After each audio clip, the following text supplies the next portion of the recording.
Hi, everyone. I know that there have been a lot of questions about these learning pods that we have sent out. So I thought you could put on this video in the background while you're doing other things and hopefully listen to some of the most frequently asked questions. And then also check back on the link below that has a list of growing FAQs. So hopefully between this and that blog post, you guys can get everything answered. Just to give you a little background on why we're doing learning pods, this summer I had the kids in a backyard camp with an instructor who is an early educator from Loyola, an early education student, I should say, from Loyola. And it was amazing. She picked up the kids, walked around, they went to the park, they went to the library, and then each of our homes we rotated as kind of a home base. And it was such a relief for the kids to have their friends around and to do fun things. They had 2 days of kind of programmed activities, art and soccer, and they just got to kind of be around other kids. And I know that's a really important part of what's going to happen in this school year. So the goal of the learning pods is to kind of replicate what we thought was successful from camp this summer and make it accessible for families so that everyone's not reinventing the wheel when it comes to getting waivers signed, finding the right kind of counselor to help with e-learning, making sure that they have structured activities. So we're really doing this to help our community here in Chicago, both the young students who aren't going to get those student teaching opportunities this year, our children who definitely need to see each other and need help with e-learning, and then also parents who we know are busy and just candidly aren't trained to do all of this e-learning, especially when you have multiple children in the same home. So with that said, the concept for pods is very much an evolving thing. We know that there are different formats that people are going to prefer. So we are trying to be as flexible as we possibly can and accommodate everything that you all need. So there will be in-home pods that'll be groups of people that are assigned together from the same school in the same grade. That's one option. Another option is to form your own pod. It could be kids of multiple grades, although I do think that will be harder on your counselor. So please do keep that in mind. You can, let us know that you have your own pod, who's in it, and then we will find the counselor for you and get the waivers and everything and help you set up something on Pearachute for a private listing so that you can use it to collect money if you prefer. Then we'll have in-center pods. Those can be, people that sign up individually to have the same kids in the same pod every week or, every the Tuesday that they choose or the Thursday that they choose. But we can also have private pods attend in-center activities. So there's a lot of room to work with. And then finally, the virtual pods. Those are ideal for people who have people at home who are high risk or whose just personal comfort level isn't very high with being exposed. My assumption is that these will be the same kids that are opting for full-time e-learning instead of coming back into a hybrid model at the school. So those are kind of the breadth of different pods that we can offer. The main role that Pearachute is playing is to help bring in the service providers, the activity providers, and bring in these background checked students who are eager to help your families succeed this year in school and in social and emotional engagement with your kids. So there have been some questions about how many days do you have to sign up.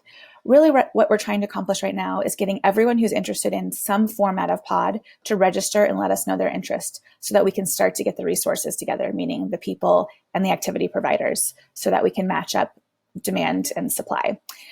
Then once we have an idea of where your kids are going to be in terms of hybrid, what days they're going to be, if they're going to be in a private pod or if they're going to be in a group, an individually booked pod, then we will send out links for booking all of those things. And for the most part, people will be booking 4 weeks at a time. They might book, 2 days with one rotating home pod, and then maybe also do a third pod at an activity provider. Or they may choose to do all 5 days of virtual, or they might choose to do all 5 days of a private pod.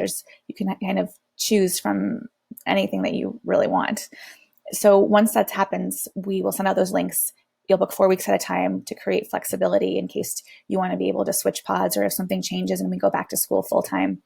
But the goal of this is really to not lock anyone into anything that doesn't fit with what's happening with their school schedules. So, a lot of this will be kind of last minute between the last couple weeks of August and the first couple weeks of September.